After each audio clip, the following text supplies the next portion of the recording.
Asteroid City is the newest movie by director and writer Wes Anderson. Merci infiniment. Merci infiniment, Nicolas. Thank you. And starring a group of unknown actors like Jason Schwartzman. You succumb to her illnesses. I'm sorry. I didn't know how to tell you then. I couldn't figure out how to tell you later. Scarlett Johansson. My daughter saw us. Tom Hanks. Like these three witches in training. Jeffrey Wright. Find is 36,500 days. Bryan Cranston. Modern theatrical production. Edward Norton. Window sticks a bit. Maya Hawke. There's still only 9 planets. Matt Dillon. Steve Carell. Tilda Swinton. Wow. Andrew Brody.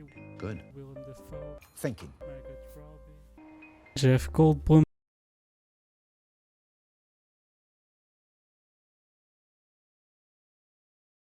I want to immediately get out of the way that this movie is gorgeous.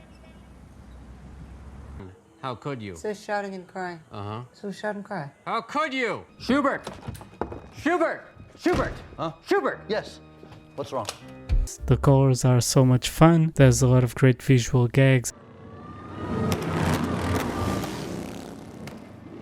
And Wes Anderson's style keeps delivering, at least to me. I don't see anybody else doing movies like him, so every 2 years or so when he makes a movie I'm just glad I get to see something so creative. But there's another trend with Wes Anderson besides his visual style, and that's his casting choices. I mean, just look at these amazing actors in this movie.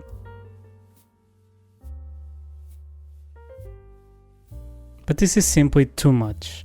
I'm getting distracted half the time looking at another famous actor, trying to figure out in which movie did I see him or her. Most importantly, it kills the characters in the movie, which are too many already. The movie becomes way less memorable when you have, for example, Willem Dafoe in an incredibly small role doing pretty much nothing.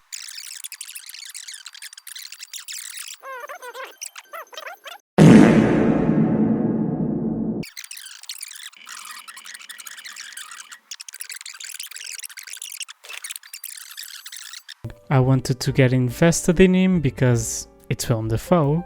Hello! Bid our father, the Sea King, rise from the depths full foul in his fury. But he was nobody to the story, so my investment was misplaced. By the end, I have like 25 characters in my head, and most of them didn't really have any importance. There's clearly a storytelling problem here of establishing the importance of each character to the story. Maybe it has to do with the fact that the story doesn't really go nowhere, which makes any talk of a main character almost useless. The story seems inconsequential because there's no final point to it, and the characters aren't particularly interesting. Augie, portrayed by Jason Schwartzman, My name is Augie Steenbeck.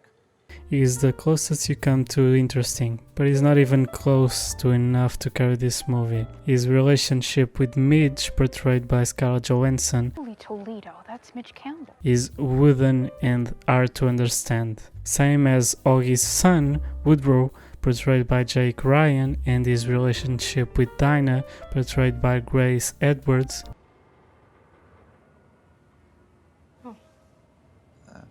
which was even more unnatural and wooden.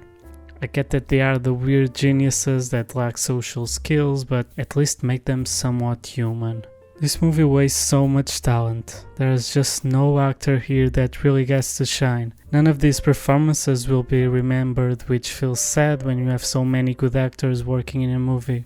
Now I feel like I desperately want to talk about the play aspect of this movie. So Asteroid City is where we spend most of our time throughout the movie, and it's where our main focus is, but Asteroid City is not real. It's a play hosted by Bryan Cranston, Asteroid City does not exist. which I would say serves only to take our attention away from our main story. These scenes almost feel like an intermission that you had to get through to get back to the actual movie. None of it was compelling, there wasn't enough time to even get to know anybody there, or to get to know which character is which. Who is Willem Dafoe? Who is that? Who's in there? And why are they making pictures to the actors? It feels like Wes Anderson is almost explaining his own movie to us. I still don't understand the play. Doesn't matter. Just keep telling the story. And it just works against this movie. With all of these, you might think, wow, this movie was awful, you must have hated it. Oh no, I actually quite enjoy the movie, and you'll see later that I have given it a positive score, because despite my problems with it, I was having fun watching it. As I said already, the movie is beautiful, I love the quirky Wes Anderson score, some of the moments in this movie are quite compelling and well written, the dialogue is constantly interesting in an otherworldly way. Dr. Hickenlooper and the Military Science Research and Experimentation Division, in conjunction with the Larkins Foundation, have officially selected a recipient for this year's Hickenlooper Scholarship. No one feels quite real, but that makes everyone more interesting. Same as this town or these stories, there's aspects to it that are pure fiction or even fantasy, but it's a little twist to the story, it never goes overboard. The best aspect of this movie is really its fun factor. It's a funny movie, and that was enough to keep me engaged. You dare me? No. There were so many little quirky details in this movie that gave it so much personality, like the atomic bombs constantly going off,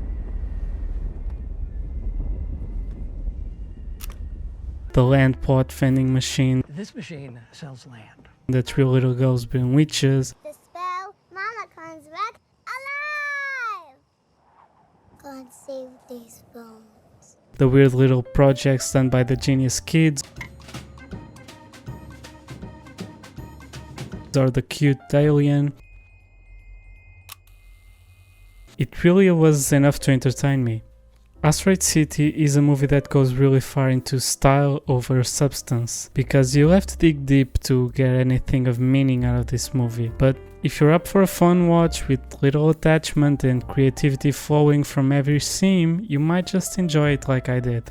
One of the worst Wes Anderson movies, but still enjoyable and engaging. 6 out of 10. And that's everything for this video. Hope to see you again soon, and until then, the theater is closed.